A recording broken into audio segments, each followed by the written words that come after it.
Salam berjumpa kembali Bapak Ibu Saudara-saudari yang terkasih. Pada kesempatan ini saya kembali lagi mengucapkan selamat Natal untuk kita semua. Semoga pesan Natal meresap ke dalam hati kita masing-masing. Pada kesempatan ini kita kembali lagi akan mendengarkan sabda Tuhan yang kita ambil dari penginjil Yohanes bab 1 ayat 1 sampai 18. Firman yang telah menjadi manusia. Pada mulanya adalah firman. Firman itu bersama-sama dengan Allah dan firman itu adalah Allah.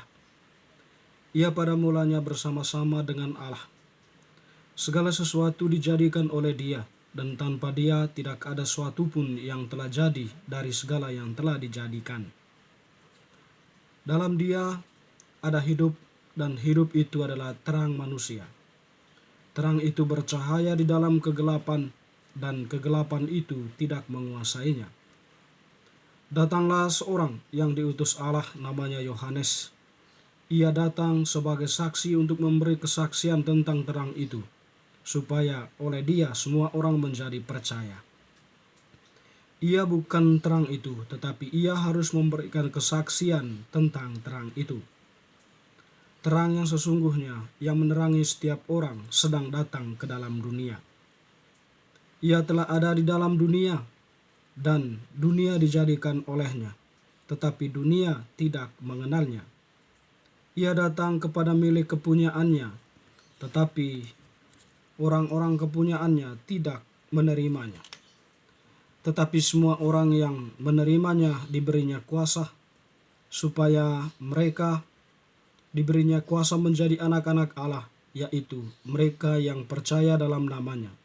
Orang-orang yang diperanakan bukan dari darah atau dari daging, bukan pula secara jasmani oleh keinginan seorang laki-laki, melainkan dari Allah. Firman itu telah menjadi manusia dan diam di antara kita, dan kita telah melihat kemuliaannya, yaitu kemuliaan yang diberikan kepadanya sebagai anak tunggal Bapa, penuh kasih karunia dan kebenaran. Yohanes memberi kesaksian tentang dia dan berseru katanya, "Inilah dia yang kumaksudkan ketika aku berkata, kemudian daripadaku akan datang dia yang telah mendahului aku, sebab dia telah ada sebelum aku. Karena dari kepenuhannya kita semua telah menerima kasih karunia demi kasih karunia. Sebab hukum Taurat diberikan oleh Musa, tetapi kasih karunia dan kebenaran datang oleh Yesus Kristus. Tidak seorang pun yang pernah melihat Allah, tetapi anak tunggal Allah yang ada di pangkuan Bapa, dialah yang menyatakannya." Demikianlah sabda Tuhan, terpujilah Kristus.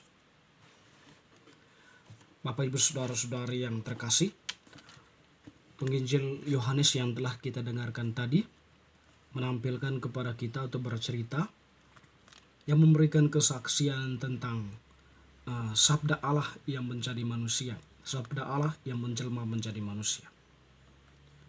Perayaan Natal merupakan suatu peristiwa kita merayakan kelahiran. Nah, perayaan Natal itulah yang kemudian kita sebut sebagai peristiwa inkarnasi atau peristiwa di mana firman Allah atau sabda Allah itu menjadi manusia. Atau lebih tepatnya Yohanes memaksudkan Natal itu sebagai peristiwa sabda Allah atau putra Allah yang menjadi manusia. Bapak Ibu Saudara-saudari, sabda Allah itu datang bukan untuk menambah kegelapan hati manusia, tetapi dia datang untuk sebagai terang yang menerangi kegelapan hati manusia.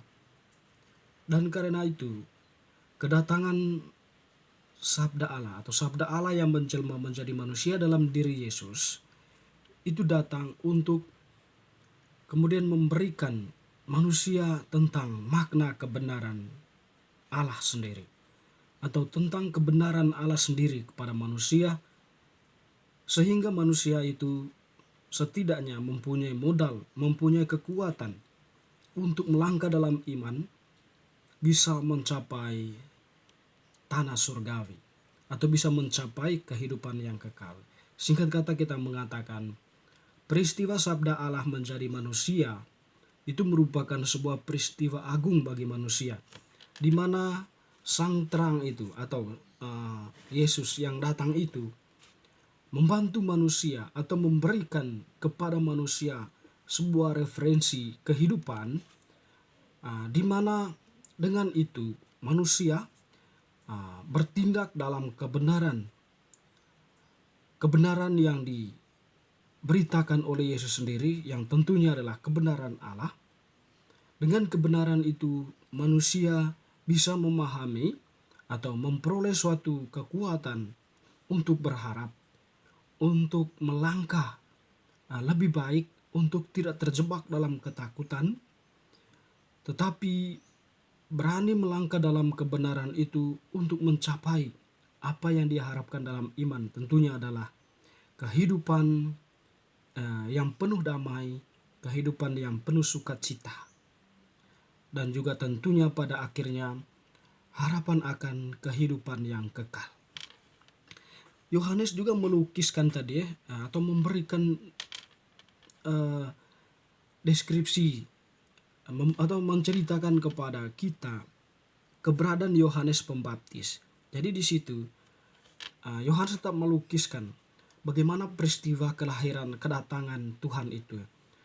Pertama-tama Allah mengutus Yohanes Pembaptis di sini untuk memberikan kesaksian tentang terang itu, atau di sini tadi dikatakan oleh Yohanes.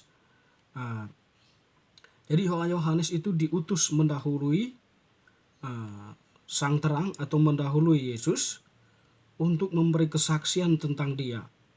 Inilah dia yang kumaksudkan ketika aku berkata, kemudian daripadaku akan datang dia yang telah mendahului aku, sebab dia telah ada sebelum aku. Nah, jadi disitulah Yohanes Pembaptis, peran Yohanes ya. Di sini dilukiskan oleh penginjil Yohanes itu dengan baik ya. Jadi Yohanes itu datang mendahului Mesias, memberikan kesaksian tentang pertobatan. Sebab di sini bagi Yohanes Pembaptis bahwa dia yang datang itu lebih daripadanya. Oleh karena itu perlu ada persiapan. Dan tentu Yohanes juga, penginjil Yohanes ini menegaskan bahwa kepenuhannya, karena dari kepenuhannya kita semua telah menerima kasih karunia demi kasih karunia. Ya, artinya dari sabda Allah yang menjelma menjadi manusia itu kita memperoleh kasih karunia dari Allah ya. Dan hukum Taurat diberi oleh Musa, tetapi kasih karunia dan kebenaran datang oleh Yesus Kristus. Jadi teman-teman saudara-saudari yang terkasih, dalam peristiwa kelahiran Yesus itu membawa kasih ya. Membawa kasih karunia, membawa kasih Allah. Di mana kasih Allah itu tentu mempunyai sebuah maksud yang dalam, yang berorientasi pada hidup damai, yang berorientasi pada hidup berdampingan, yang berorientasi pada sukacita, yang berorientasi pada kemuliaan apa yang kita sebut dengan kemanusiaan. Kasih karunia yang dibawa oleh Yesus memaksudkan agar manusia itu hidup dalam cinta Allah sendiri, di mana di sana manusia saling mencintai, saling mengasihi satu terhadap yang lain, hidup berdampingan dengan penuh kedamaian, hidup berdampingan dengan penuh cinta. Ya. Artinya kan makna Natal atau makna sabda Allah yang menjadi manusia ini, kita melihat satu poin penting bahwa Allah yang datang itu membawa sukacita, membawa kasih, membawa damai, yang daripadanya kita belajar, atau daripadanya hal itu menjadi referensi bagi perbuatan kita, bagi cara pandang kita, bagi cara berpikir kita, bagi cara berkata-kata kita.